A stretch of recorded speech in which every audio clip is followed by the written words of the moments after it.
રાજ્ય સરકાર દ્વારા રાજ્યભરની મેડિકલ સ્ટોર્સ દ્વારા પ્રતિબંધિત દવાઓના ગેરકાયદેસર વેચાણ ઝડપી પાડવા આપેલ સૂચનાને આધારે બોર્ડ રેન્જર ચિરાગ કોરડિયા સાહેબ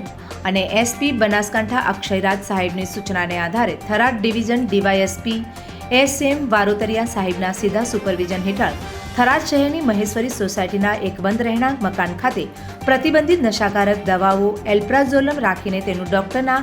પ્રિસ્ક્રિપ્શન વગર નશો કરતા ઈસમોને વેચાણ થતું હોવાની થરાદ પોલીસની માહિતીને આધારે એસઓજી પીઆઈએજી રબારી સાહેબ સાથે થરાદ પોલીસ ટીમ સાથે એનડીપીએસ લગત સફળ રેડનું આયોજન કરીને થરાદ પોલીસ અને એસઓજી દ્વારા આશરે 2,43,000ની કિંમત ધરાવતી એનડીપીએસ એક્ટ હેઠળ પ્રતિબંધિત એલ્પ્રાઝોલમ ટેબ્લેટ નંગ 1,800 જેટલો જથ્થો પકડી તથા જગ્યા ઉપરથી જ બે ઈસમો રામભાઈ વેદવ્યાસ મહેશ્વરી અને દિલીપભાઈ મેઘરાજભાઈ ખત્રીને ઝડપી પાડવામાં આવે